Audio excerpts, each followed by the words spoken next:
Hello, hello, guys. Happy Monday. Super excited to be with you guys today.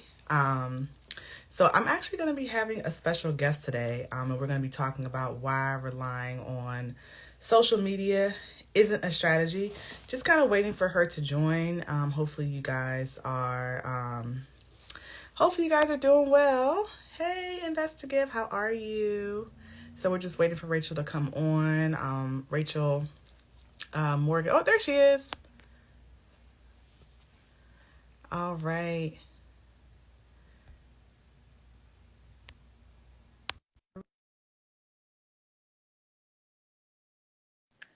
Hey, Nikki. Hopefully she's able to come on. Let's see. Let's see. Rachel. There you go. Hello. Oh How my are gosh. you? I'm good. Why the camera always changes when you connect? It's like zoomed in or zoomed out, so you have to readjust. But I'm so good. Hello. Hello Hello. everyone. Awesome. Glad to have you here, guys. Rachel, she's so amazing. And as I said, today we're going to be focusing on why relying on social media isn't a strategy. Let me just introduce her really quick, and then we'll just go ahead and we'll dive right on in. But Rachel, she's an experienced retail sales coach, and she's from Seattle, Washington, so she is on the West Coast. She has over 13 years of retail sales experience, and her background is mostly in fine jewelry, but she works with sales teams, right, in order to improve sales performance, customer satisfaction, driving sales, and fostering long-term business growth. So welcome, Rachel, to the Thank show. you. I'm so excited to be chatting with you. I know that this is a topic that you and I really align with and resonate, and I know we could simply chat about it for hours. So Yeah, yeah, yeah, hopefully we'll absolutely. keep it short. We won't go hours on you guys, but yeah, Rachel and I definitely have had long conversations about this. So, I think I just want to kind of dive right in. Yeah. I know that there's a lot of talk about websites and social media being, but maybe even websites being obsolete, but people leaning more towards Mm, social media. I talk a lot about personally about websites and social media being the bare minimum these days in mhm. order to be able to do business, I think. And I know that both you and I have made our way onto the online space from the brick and Right. mortar space. And I think one of the things that I think we both agree we noticed immediately was that people are just trying to make sales off of one post or just off of social media alone. And so I just wanted your thoughts. What do you think about people relying just completely on Mhm. social media and maybe not even having a true sales process in place? Yeah. Well, first of all, I love that you said social media and websites is kind of that bare minimum because I agree. Whenever I think about working with someone or hiring, I want to binge them, right? So what am I going to do? I'm going to look at their social media channels. I'm going to see what content they're putting out. I want to know what their mannerisms are like, how they sound, what they look like, right? I'm going to their website. I'm checking out what they're all about because there's always more information. So really is important to have it. And I learned that too. I think when you're first getting started, I get it. But to really grow a business, I think you definitely need that. I mean, you need a presence online. People need to know where to learn more about you, right? Um, but I often, and I think you agree too, the mistake is that we don't see it as a tool, Right. right? And so social media is a tool for you to connect with others. Your website is a tool that people can use to learn more about you. It is not your sole business. And even if you do, maybe you are a social media manager or you work service based online, it's still a tool to get to your customers, right? It's not the business. Absolutely. I couldn't agree more. I'm so Rachel and I really I feel like, are we the same person? Um, I love it. East Coast, West Coast, same feelings. right.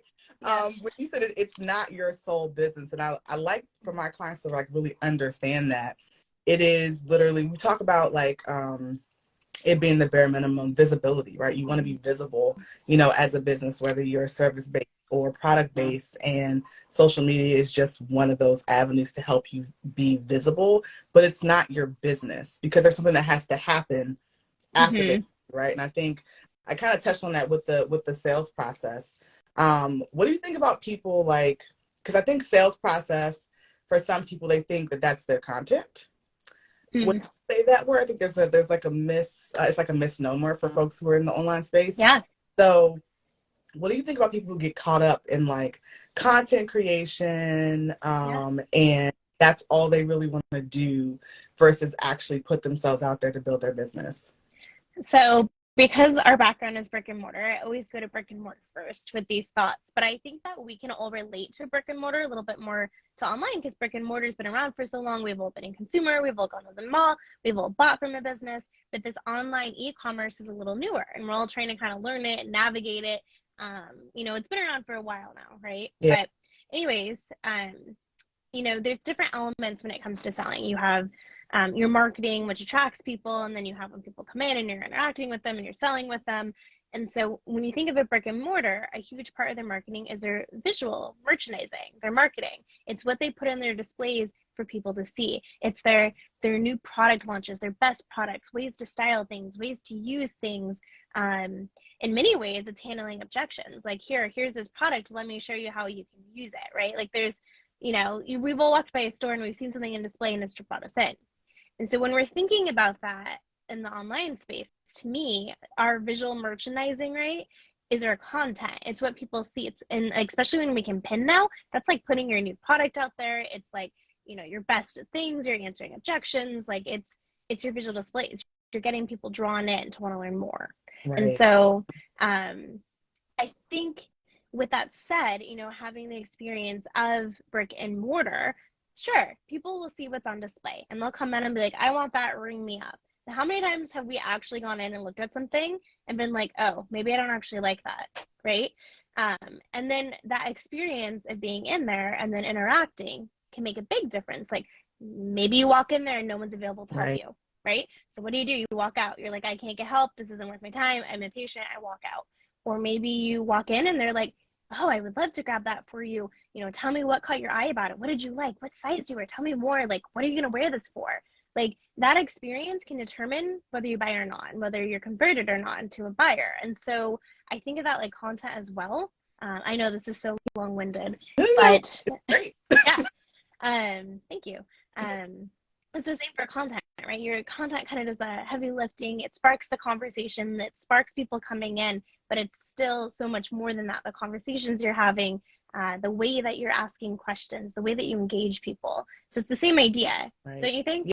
Yeah. No, I think no, you're absolutely spot on. And like as you were Yeah. talking, I was like, of course, in my head it goes percolating. So I was like, I remember a case study about this that probably went the way that they didn't expect. The Gap. Oh, So okay. retail store. The Gap. I Yeah. don't know if you know, like you're probably familiar with they like would ignore their customers when they come in. Have you heard that? No. What? So A the gap? Gap is no longer in business. No. Or a lot of stores, if they are, I haven't seen a Gap in a long time. But No. part of their like sales process was to ignore their customers when they came in the store and just kind of like pretend to be busy and do things. And like in my head, I was like, that is so backwards. Like, Mm-hmm. because I guess they were saying like people hated when somebody would walk up to them and ask them like what they needed or were, if they needed anything. And I was like, I don't think that that's the experience that I like. I like to be greeted. I like to people to like, especially Right. if I've never been in the store before. Like, tell me where things Right. are. You know what I mean? And I'll probably like you tell me where it is. I'll probably continue to walk around because I've never been in the store before. But like you said, Mm-hmm. that like first experience definitely dictates how I'm going to interact with that brand moving forward. And I think you can translate that to online, like you said, your content is like your store. And I tell people too, like let's just use Instagram for Mm-hmm. example. Your Yeah. Instagram page, right, is your storefront. So when people land on there, right, do they have a good Mm-hmm. understanding of who you are, what you do, and how you can help them? And then when they go into your content, right, they are taking a deep dive or trying to learn more about Mm-hmm. you and what you have. And so, like that doesn't replace the need to actually interact with the folks that are like coming to your pages, whether that is going to be on Right. social media or whether that's going to be on your website. There's still a whole process behind the Right. scenes that I think people are missing. You know what I mean? Like, so when you just click on someone's thing or you download their freebie if we're online, if you never talk to them afterwards, you're losing the Yeah. opportunity to be able to actually make a sale. So I think that that's really spot on. I think there's, we can Yeah. translate what happens to brick and mortar into the online space, but I definitely don't suggest that you ignore your customers. Right. That's so interesting about the gap. And I don't think that actually that's wrong because I think they missed the point, right? I Yeah. think they missed the point that sure customers don't want to be stalked or been like or be told like, hey, what do you want to buy right away? So that comes down to the approach. But they missed the big picture. They actually own Athleta. I don't know how to say it. Mm, Um, which is yeah. interesting because I I don't think people say that about that brand. So interesting. think they learn. I wanted to understand this question though. I see, is it Irie Vibes Yoga? You said, what about responses via chat or DM? So I'm curious exactly what you meant by that. So if you could clarify, I'd be happy to answer that for you. Um, I I guess from my like experience, like especially brick and mortar, social media is like a way to bring the community together and still Yeah. be relevant and available to answer questions. And so like most of my sales were done in person, but it was a way for people to follow me, to feel a part of the brand outside of the buying experience, but Mm-hmm. also to like ask questions maybe if they were in the store before they came in, or I definitely made sales over Instagram, like it can happen, Right. right? Like that's like, but Right. it like I think that we forget about it as being like a marketing tool or a way to drive loyalty, or it's not always just I'll put a post out and I'll make a sale. Like it's really meant to, like, I think of it this way. I know I'm going a little rogue here, but um we often forget like the offboarding process, like in the sense of, okay, they just purchased, now what? We forget to leave people with something when they're done. Mm-hmm. And so to me, social media almost satisfies that if you're answering that through your content. Like, here's what comes next. Here's how you can, move forward. Or if, you're not sure if you want to come in or not, you get inspired through the content. Um, people may feel different about that, but from my experience, that's been very useful for Mm-hmm. me. Yeah. So, I think I agree with you, and I think, like you said, you hit the nail on the head when you said community. It's where you bring the community together. I think right. every little place that you choose to show up, and hopefully that's where you build a community there, right? That's how people are going to kind of stay connected, even outside of, like you said, outside of the buying experience. So there's just a lot of different ways. It's kind of like almost like I call it an ecosystem because it really is. Yeah, But you that's good. basically are staying connected to that person in many different ways. Social media is just one way, right? Mm-hmm. To kind of be a part of their lives. That's what you're striving to. That's where the community piece comes into play. And I think like you said, I think we kind of lose that. We just kind of, Mm-hmm. we think that that's where all of our sales are going to come from when really they don't. Like you said, you made most of your sales in person. It's because of that extra little or interaction that you had that made it more personable. And they weren't just a number, Mm-hmm. or inventory. They were Right, actually a person that, had a problem that you were able to solve, and you did it with excellence, and now they're a repeat customer, right? So I think right, that's right. all part of it. I did want to touch on, so Yeah. we've been talking about social media like this whole time.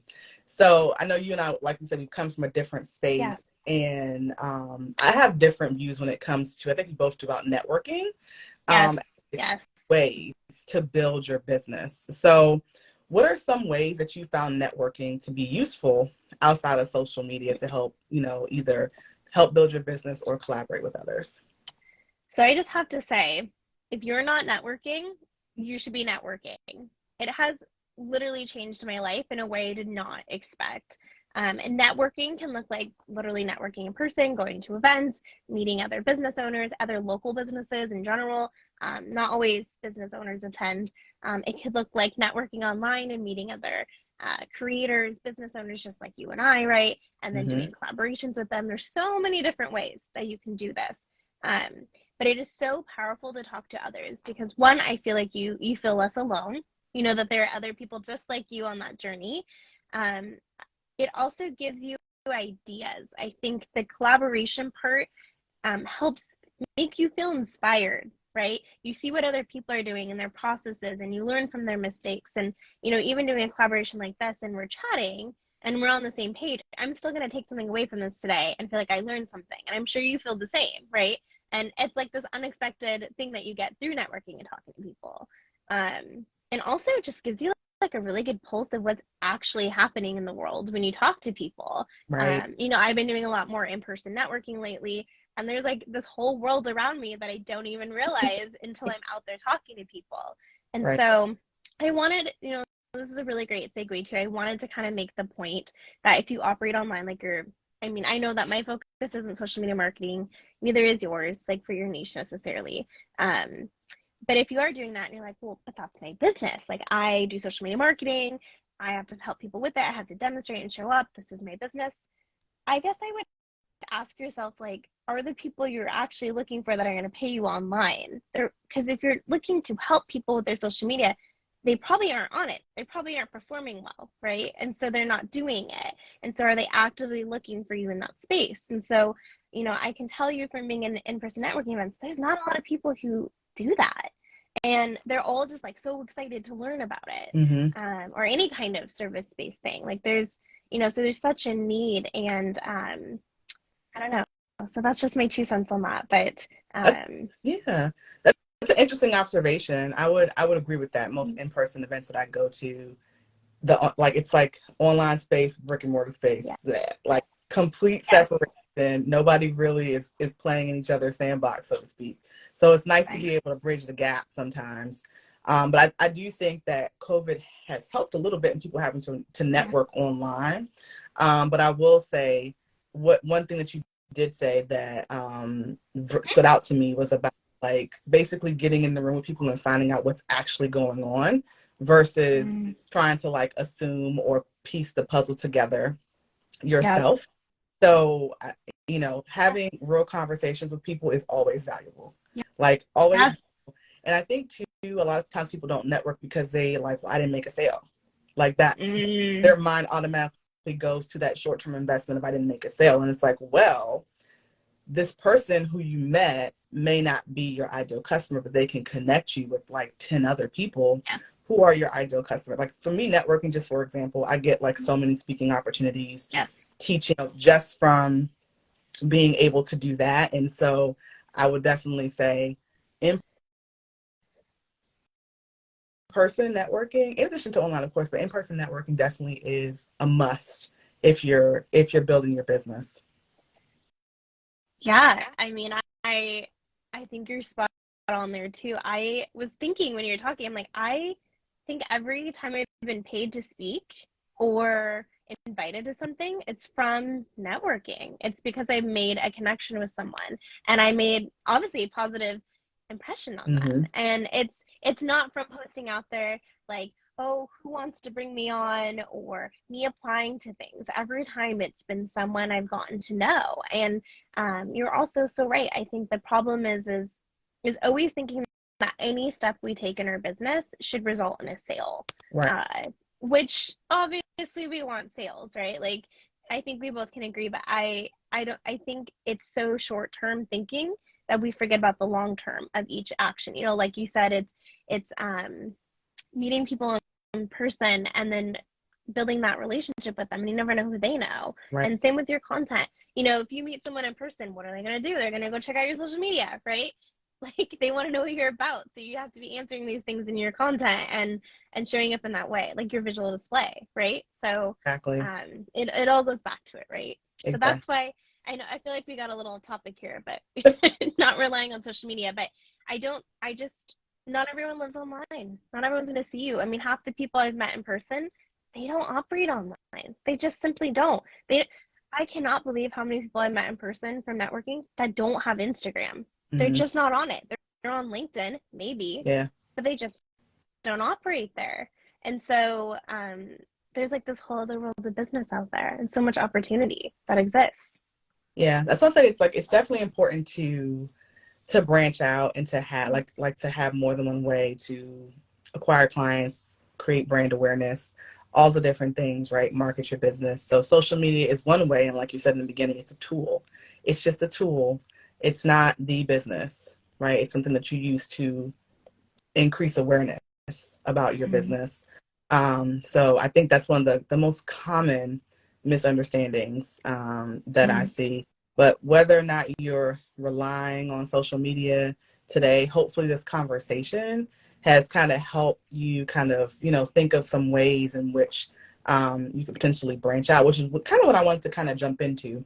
Yeah. Just a few ways. I know we talked about networking definitely would be one way, whether that's online or offline. I know, for example, I do speaking a lot, and a lot of people wouldn't think Mm-hmm. that speaking is a way to like market your business and get the word out, but speaking definitely is another way. It's another way I encourage my clients to do as well, especially if you're looking to position yourself as an industry expert and a leader, putting yourself out there. Because again, social media and website are bare minimum. So what else are you going to do to bring your business to Mm-hmm. the forefront? But did you have any others?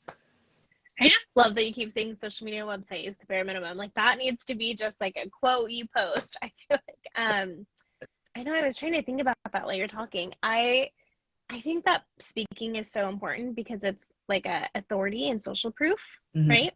And again, you're going to meet people that you never would have otherwise reached, and they're already going into that seeing you as an expert. So it's just all good, right? Um, I think like don't forget about the people you've already worked with and loving on them. I follow up with them, check in with them, ask about their family, celebrate their birthday with them, celebrate any big milestones. Like right now, Krystal, I know that you have another conference coming up, and that's super exciting for you. Like you're like every time I see your stories, there's like a new speaking thing you're doing. Like, take the time to acknowledge that for people. Being that I worked in fine jewelry, we had what's called the 4 C's, right, of a diamond. But I remember someone said, but there's 2 more C's to remember when it comes to sales, and it's celebrate and congratulate. And I think if you go into business with that mindset of celebrating and congratulating everything, you'll really see opportunity everywhere with your clients, with your former clients, with prospects, with business colleagues, whatnot, right? So I think that's also a really great way to attract people because then you're genuine and you're celebrating. And I don't know if my AirPod just fell out, but it's so glamorous. I don't know if you lost my audio there for a second, but I think celebrate that and try to remember the details about people. I mean, we all know that person that every time we see them, they're like, "Hey, Krystal, how's your family doing?" Yeah. Right? And you're like, "Wow!" Like, and then you just like everything comes out, right? And you feel like safe, and you feel comfortable, and you feel like seen, and it's just yeah, that's what I would add to it. Yeah, I think that's a great point. Celebrate, congratulate. I agree with those things because that again also builds a sense of community when people have like that connection to a place that they love. That's how, honestly, that's how you also increase awareness about your business because people then provide you referrals because this place is a great place to be. That person, the curator of the community, really cares about you. And it's just you're not another number. I think that's really, really important and definitely something that I strive to do in all of my businesses as well. But yeah, Yeah. I would definitely with that for sure. It So can I be know, hard to do it on your own. And I think you just acknowledge that. So if you can't, then you got to set up processes for other people to help you with it, right? Or like have a dedicated day to do that. But it can be done. exactly. Or systems. Systems Right. Yeah. also systems also will help you there. I know I'm a little bit of a tech nerd, so That's great. definitely there's there's ways to help your system to help you to remind you or to even do those touches for you and you follow up with something more personal, which is what I'm actually a fan of. Like you said, like sending people an email on their birthday necessarily, maybe someone follows up with a phone call or a text. You know what I mean? Definitely, I think all those things matter, especially when it comes to building your business. And I love how you said, don't forget about the people who've already trusted you.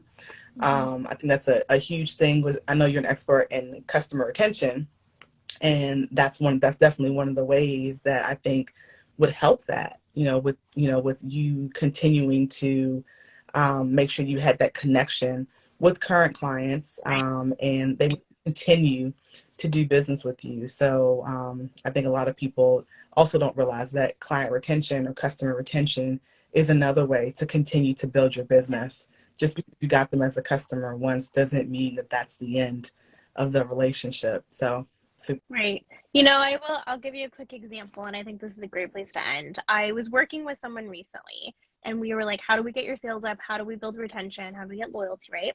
So we sent a handwritten birthday card to every former and existing client. Okay. There was a lot. Let's just put it that way. And so one of the people had reached out and said, wow, because you sent this to me, I want to sign up again. And they got a client just because of a card. It costs not even $1, yeah, right? And that had no social media involvement, right? It was simply just getting their birthday, sending out a handwritten card, and then hearing from them. So it goes a long way when we take that time to treat people like they're special and they're VIP, and we celebrate and congratulate things with them. absolutely. Absolutely. Well, guys, if you guys had any questions, make sure you guys drop them in the chat. If not, definitely make sure you put them in the comments, and both Rachel and I will be responding. But Rachel, please tell people how they can connect with you further. Well, first of all, you and I will both be speaking at the Empowerment Unleashed, and I see Catherine's here, so we'll also be with Catherine, and we would love to meet you in person. We'll be diving deeper into this topic and helping you walk away with strategy you feel excited about. So definitely go check that out. Link is in both of our bios. And I'm sure, if anyone's interested as well, we can direct you to send us a DM. You can also find me on Instagram and LinkedIn. And I have a website, so you can also search for me as well, Rachel Morgan Coaching. And I would love to meet all of you and chat a little bit further. So I love it, Catherine. Oh my gosh. So great. And I know you made a comment. You said, when you build relations, the opportunity door will always be open. Absolutely. Awesome. Awesome. Well, I know we said we weren't going to talk for hours, so we're gonna go ahead and wrap it up here. But thank you so much, Rachel, for coming. I appreciate you so much for doing the live meeting. I can't wait to meet you in person at the conference. Any last words? No, I'm so excited, and I feel the same. I appreciate you, and Krystal, you're truly a wealth of knowledge as well. You have so much experience, and I know that I can't wait to meet you. And if you're not following Krystal as well, make sure that you go reach out to her. Oh, and thank you. I'm glad that you love the birthday idea. It's different. Yeah. So Absolutely. Yeah. Thank you, everyone. All right. Talk to you later, guys. Right. Thank you so much. Have a great rest of your day. You too. Bye. Bye.